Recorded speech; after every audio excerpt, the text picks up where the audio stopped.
Querido Señor que estás en los cielos, te damos gracias por tu palabra porque nos sostiene y es la manera en que tú nos demuestras tu fidelidad. Es una manera más en las que en momentos dulces y amargos tú nos fortaleces. Y Señor, te quiero pedir, Padre, en esta hora que tú des aliento a nuestro corazón y nos enseñes que en ti hay verdadero descanso. Que, Señor, tú estás por encima de las religiones humanas, de los hábitos, de las tradiciones, y que, Señor, tú te presentas ante nosotros como un rey amoroso, como un rey compasivo, un rey que busca, Señor, de parte de nosotros un corazón humilde. Señor, enséñanos y danos de ese corazón, te lo pedimos en Cristo Jesús. Amén. Amén. Podemos tomar asiento, hermanos. Gracias. Bien, mis hermanos, les recuerdo este día miércoles, hagan lo posible por estar allí. Yo sé que algunos de ustedes trabajan hasta tarde, pero va a ser bonito que puedan ustedes estar presentes ese día. Si es que hay alguien de amistad, algún hermano que usted conoce que el día de hoy no llegó, por A o B razón, haga lo posible de poder avisarle para que pueda estar el miércoles, y hoy obviamente tiene todo el tiempo para mostrar su aprecio, su cariño al pastor y a su familia. Muy bien, como leyó nuestra hermana Erika, continuamos con el Evangelio de Marcos. Marcos capítulo 2, versículos 23 al capítulo 3, versículo 6. Es una sección, si ustedes ven, entre medio es la sección entre un capítulo y otro, ¿ya? Pero decidimos predicarlo de esta manera porque las separaciones entre un capítulo y otro no se muestran claras, no son originales al texto. Entonces vemos que toda esta porción tiene que ver, es más o menos la misma temática, ¿ok? Entonces estamos aquí entonces con el libro del Evangelio de Marcos. Saben, si somos sinceros con nosotros mismos, nos damos cuenta de que venimos acá. Llegamos a la iglesia prácticamente muchos de nosotros para tomar un respiro, un pequeño descanso durante la semana. A veces, especialmente los momentos de alabanza, son para nosotros un aliento, un momento, el único momento en el que podemos apagar el ruido, la bulla de nuestra vida, de nuestro trabajo, de nuestras preocupaciones y enfocarnos en Jesús, enfocarnos en Dios. Les pregunto, ¿qué pasaría? ¿Cómo sería nuestra vida si es que ese fuese el estado permanente y continuo de nuestros corazones, de nuestra vida? Ese momento en el que el hermano Jonathan, Alfredo y otros nos dirigen en la alabanza al Señor, en las que descansamos, en las que respiramos, en las que exhalamos y decimos: Señor, he llegado y estoy aquí. Gracias por sostenerme. ¿Cómo sería eso? Mis hermanos, pues eso precisamente es el sentido del pasaje del día de hoy. Nos vamos a sumergir en esta porción y a primera vista pareciera ser que este es un debate acerca de tradiciones judías. Donde hay gente religiosa, líderes religiosos que están acusando a Jesús de algo, pero él dice: no, esto no es así, sana a un enfermo y pues se acabó. Pero nos vamos a dar cuenta que al parecer va más allá de ser un simple debate teológico sobre reglas religiosas. Es uno de los textos más profundos y liberadores acerca de la futilidad, del fracaso de las intenciones y religiones humanas, y más bien de la finalidad absoluta de Cristo. Y esto es algo maravilloso. Saben que el día aquí se menciona, vamos a ver un tema teológico que se encuentra en los dos testamentos, en el Antiguo y en el Nuevo Testamento. Y de hecho, se va a tocar un tema que es realidad aún antes de que el pecado haya entrado a este mundo, que es el tema del día sábado. El tema del día sábado, del descanso, es un tema que está a través de toda la Biblia. No solamente aparece ahora, cuando vemos que Jesús al final de la discusión, en el versículo 28, 2:28, dice: por tanto, el Hijo del Hombre es aún Señor del día de reposo. Ustedes ven ahí que Jesús, este es un momento en el que Jesús prácticamente culmina y dice: yo soy el Señor de este día. Pero la primera vez que aparece el sábado, el séptimo día, como día de reposo, es en la creación, cuando Jesús concluye la creación. Y no solamente eso, tomen en cuenta que este día especial fue apartado, es bendito sobre el resto de los días, aún antes de que haya entrado el pecado. Aún antes de que Adán y Eva hayan pecado, este día es separado como un día especial. Así que, ¿de qué se trata todo esto? Mis hermanos, bueno, vamos a ver entonces en cuatro puntos, y vamos a tener que correr porque el tiempo nos ha alcanzado un poquito. Y miren, en primer lugar vamos a ver el peso de la religión, la carga de la religión frente al regalo de la creación. Vamos a ver que Jesús es mayor que nuestras reglas. Vamos a ver dos formas en que se puede rechazar el descanso que Jesús ofrece, y finalmente el descanso de la cruz. Así que, hermanos, en primer lugar, el peso de la religión. Aquí vemos que el sábado no era un simple día un día libre en que, qué bueno, no trabajamos. Para los judíos religiosos era una señal de pacto, una señal de una promesa que Dios había hecho de bendecir al pueblo de Israel, y se los da en Éxodo 20 y en muchas otras ocasiones, libro de Jeremías, Isaías, se habla del sábado como una promesa, como una señal de ese pacto de compromiso de Dios, de ser fiel. Será una señal entre mí y vosotros, de que yo soy su Dios y que ellos eran su pueblo. Y entonces el Señor dice aquí, no era solamente un descanso, porque mira, cuando tienes que ponerte a pensar realmente quién es Dios. Si Dios es el creador y Él simplemente habló y fue la luz y dijo: hágase la luz, y la luz fue. Si Dios solamente con la palabra de su boca fueron creadas todas las cosas, ¿por qué Él tiene que tomarse un día de descanso? Y es que Jesús en este momento, Dios, y en realidad es Jesús, porque el libro de Colosenses nos dice que por Él fueron creadas todas las cosas, que Él estuvo desde el principio. Jesús está allí, la Trinidad está allí desde la creación. Jesús, el creador del mundo, cuando está diciendo que terminó la creación y descansó, y fue Dios que era bueno, Dios está diciendo que está satisfecho, que Él era un estado permanente en el que iba a permanecer la creación.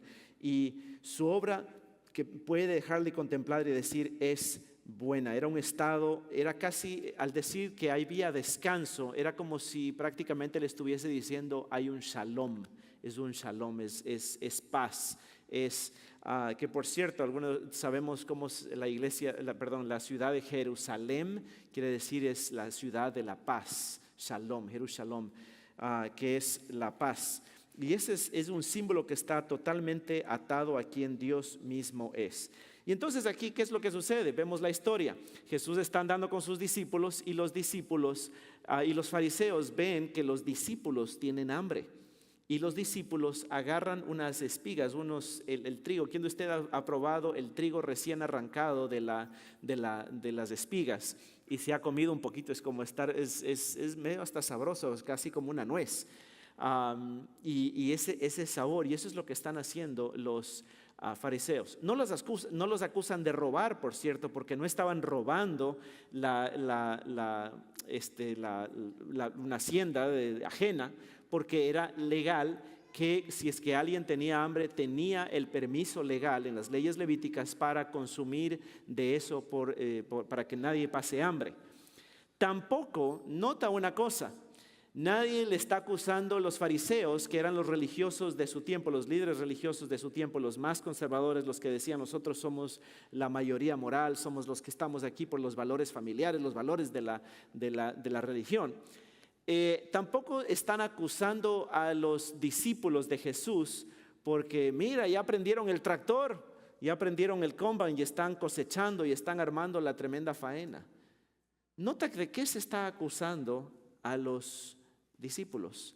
Se les está diciendo que ellos estaban simplemente, si abrían paso, comenzaron a arrancar espigas. Y los fariseos dijeron, mira, ¿qué hacen?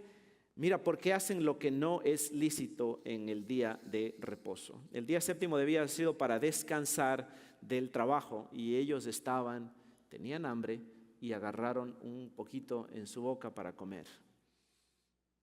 Hoy día tú dices eso, pero qué ridículo, ¿verdad? Que esta gente, o sea, ¿cómo se les ocurre andar atacando a la gente? No es que están trabajando, no es que están, en vez de ir a la sinagoga, no es que se fueron a agarrar un buey y se pusieron a hacer la faena y la cosecha.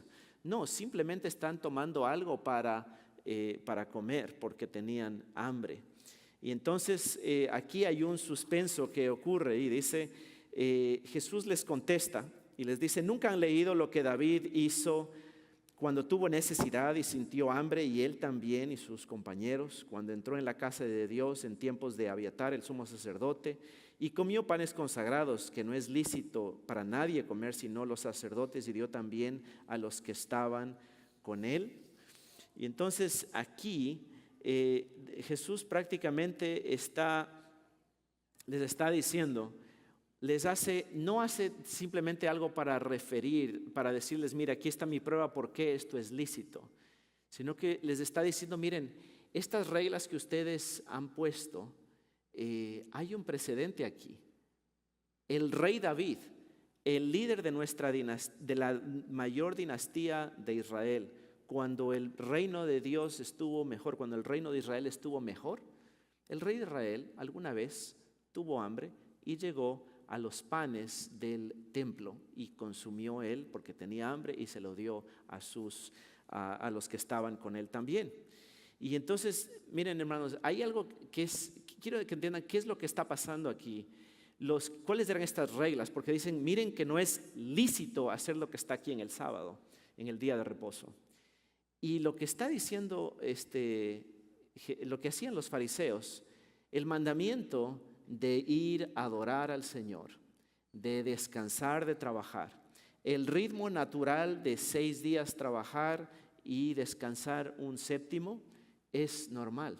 Y los cristianos lo han hecho desde los tiempos de la iglesia primitiva. Para los cristianos, noten una cosa, que la señal del día sábado, y debo explicar esto porque yo alguna vez viví esto, el sábado era una señal de pacto para el pueblo de Israel, para los judíos.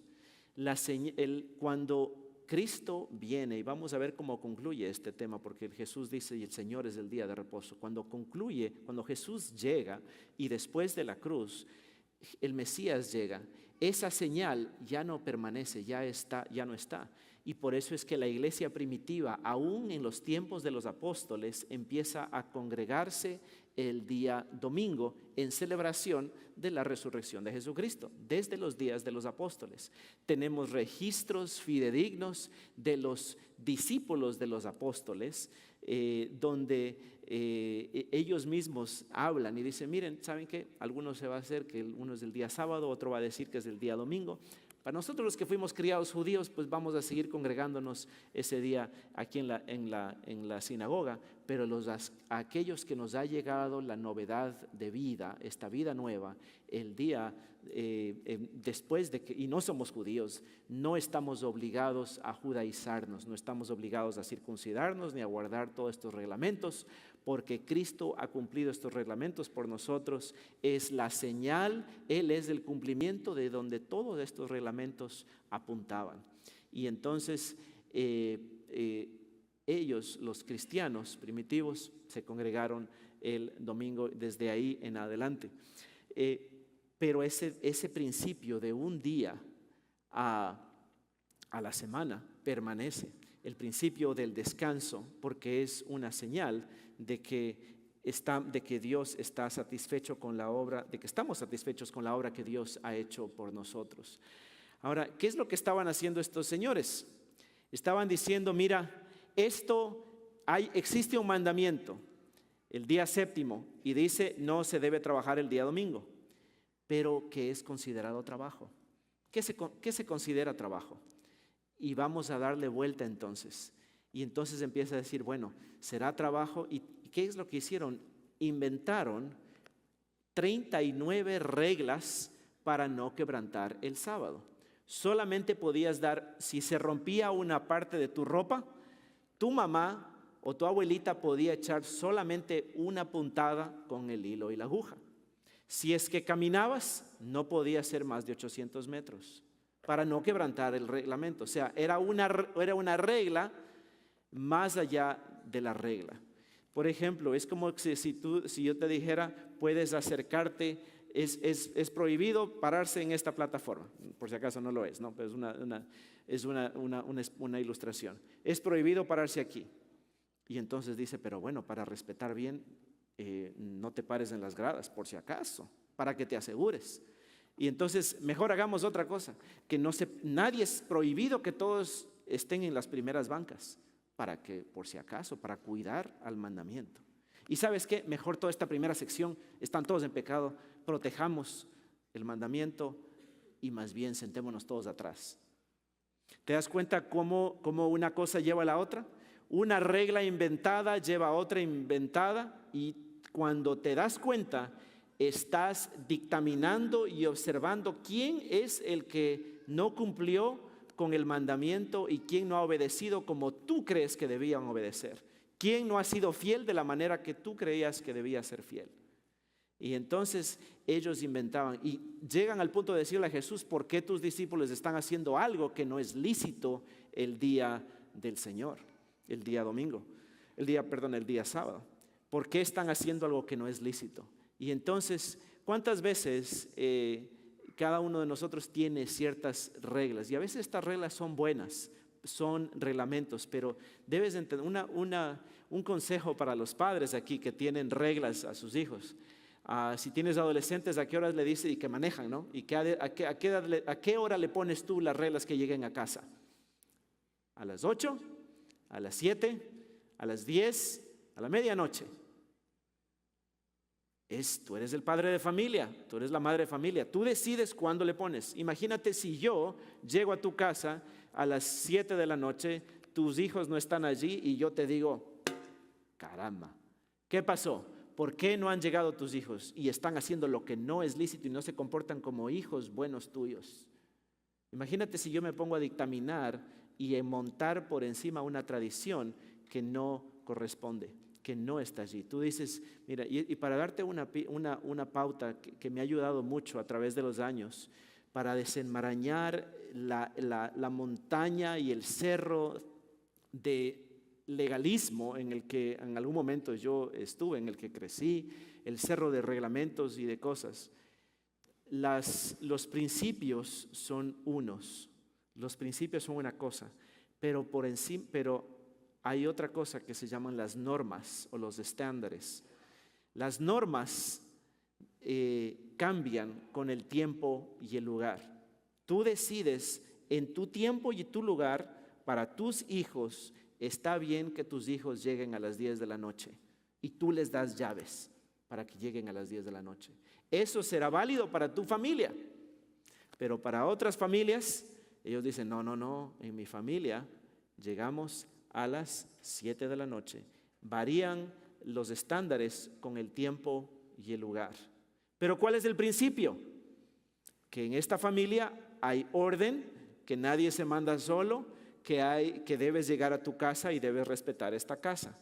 ¿Entiendes la diferencia? Que ese hijo, y en última instancia, detrás de ese principio está el mandamiento, honra a tu padre y a tu madre. ¿Sí me explico, hermanos? Entonces, estoy tratando de explicarles esto para que entiendan cuál es la diferencia entre un mandamiento, un principio y una norma. Las normas cambian con el tiempo y el lugar. Cosas que antes eran reglamento, antes eran tradición y era lo más normal. Entonces, cuando a ti no te parezca algo, ten mucho cuidado cuando pones tus expectativas o pones tus reglamentos o tu tradición o lo que tú esperas que las cosas deben ser por encima de los mandamientos de Dios. Y entonces, aquí está este paradigma del Evangelio que nos dice, en cambio es diferente. Jesús está por encima y dice, el reposo se hizo. Y aquí Dios aclara quién fue creado primero. Dice, el reposo, el sábado, se hizo para el hombre y no el hombre para el día de reposo. Jesús no está mostrando aquí que existen dos paradigmas, nos está mostrando de que existen dos paradigmas espirituales completamente opuestos.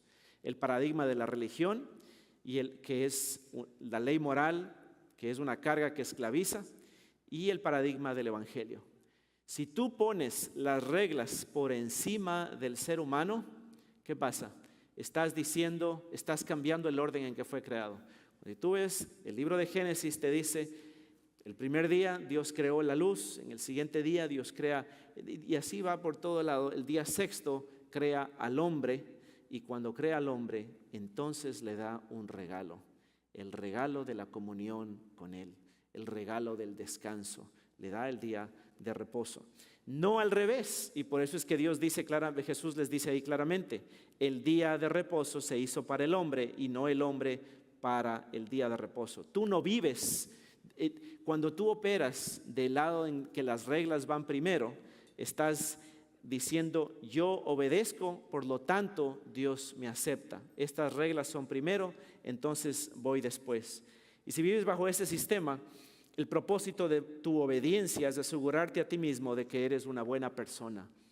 El propósito de tu obediencia es asegurarte de que has cumplido, de que te aseguraste, de que por si acaso, para no quebrantar, para no quedar mal con Dios. En cambio, el paradigma del Evangelio es totalmente diferente. Estoy completamente aceptado por este regalo que Dios me ha dado, que es la vida eterna. Y gracias a que Él me ha dado esto maravilloso, entonces ahora yo me plazco, tengo el placer, tengo el deleite de presentarme ante Dios y de obedecer y recibir este regalo. Mis hermanos, ahora aquí hay alguien que es mayor que estas cargas, que estas luchas, estas reglas. Y por eso es que Jesús llega y dice aquí, ustedes veneran a David. Y miren este David. David tenía la autoridad para decir, yo puedo consumir de este pan. Pero hay alguien aquí en medio de ustedes mayor que David. Y para que sepan de que el Hijo del Hombre es Señor, aún, dice el versículo 28, aún el Hijo del Hombre es Señor, aún del día de reposo. Entonces, ponte a pensar en la magnitud de lo que Jesús acaba de decir. Jesús acaba de decir que Él no es solamente alguien que tiene capacidad, habíamos visto en pasajes anteriores, que Jesús tenía la potestad, el poder o la autoridad para perdonar pecados. Entonces, ¿se acuerdan que se preguntaron ese hombre que bajó cuando se abría el techo? Solamente Dios tiene, ¿quién puede perdonar pecados sino Dios? Y Jesús les dice, pues tengo el poder para perdonar pecados, tengo la autoridad, soy Dios. Y entonces otra vez le hacen la pregunta, ¿no? ¿Qué es lo que va a pasar? Y esta vez están todos esperando, ¿qué es lo que va a hacer aquí? Y Jesús viene y les dice esta osadía, les dice, por tanto el Hijo del Hombre es Señor aún del día de reposo. Con esto Jesús les está diciendo, yo estuve ahí cuando se creó el día de reposo, cuando se creó el mundo. Cuando el mundo fue creado, cuando por la palabra del poder de Dios fueron creadas todas las cosas, esta creación del mundo, yo estuve ahí. Y Jesús dice cosas así que a veces dejaban a sus espectadores totalmente confundidos. Por ejemplo, Él dice, yo vi a Satanás descender del cielo. Sí, yo vi a Lucifer ahí cuando cometió su pecado y fue arrojado del cielo, como nos dice Apocalipsis. Yo estuve ahí, yo lo vi, fue terrible. Y tú dices, pero Jesús estuvo ahí, claro, porque Jesús es eterno. Jesús es parte de la Trinidad, Jesús es Dios. Y por supuesto Jesús es parte de del día de reposo. Y eso es algo que tú debes decidir, que Jesús no es solamente un añadido, que Jesús no es solamente algo un añadido bonito para tu vida, sino que Jesús debe ser el Señor de tu vida. Y entonces no es solamente algo que tienes que ponerte a cuentas o vine aquí solamente por un momento, sino que Jesús debe ser central en tu vida. Si quieres que haga alguna diferencia, si quieres que realmente Él sea tu Salvador, Él debe ser también el Señor de tu vida, debe ser central y tener autoridad en toda tu vida. Y eso es lo que tú haces. Y tú dices, pero ¿cómo es que le voy a dar a Dios la entrada a toda área de mi vida? Sí, exactamente. Eso es lo que Dios quiere. Él quiere meterse en cada lugar, en cada rincón, porque Él te creó, Él te ama, Él sabe lo que es mejor para ti. Y Él sabe, así como un padre que dice a sus hijos, llegas a las 7, llegas a las 8 o llegas a las 10, Dios te conoce aún mejor de lo que tú te conoces. Y por eso Él te dice, quiero ser el Señor de tu vida. Y entonces ahora sucede algo interesante. Todos están expectantes. ¿Qué es lo que va a pasar? Y aquí se expone el corazón de los fariseos versus el corazón de Jesús. El corazón de Jesús está lleno de compasión, está lleno de amor.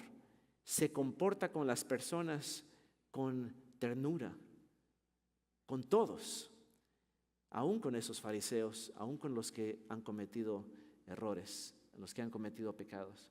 Pero los fariseos están más preocupados, los religiosos, la religión está más preocupada de las reglas, de las tradiciones, de que se cumpla todo, de que se cumpla todo con cada tilde, cada punto, cada aspecto sea todo correcto. Y si no cumpliste esto, pues te fuiste, te desecho y no eres más un maestro, no eres más la persona que esperábamos que eras. Y entonces sucede aquí que hay una persona, entran a la sinagoga y había, dice la palabra de Dios, allí en el versículo 5, que había un hombre con una mano seca. Yo recuerdo hace años atrás estaba en una iglesia, yo ya llevaba varios meses en esa iglesia, y cuando estaba yo encargado de instalar todas las cosas, que todo funcione, que todo estén puestas unas cortinas que poníamos, poner el púlpito, poner la batería, poner poner todo eso. Y le dije, voy a pedirle al hermano tal y tal que me ayude. Y entonces me dijeron, oye, pero por si acaso, acuérdate que él solamente tiene una mano. Y yo dije, ¿cómo?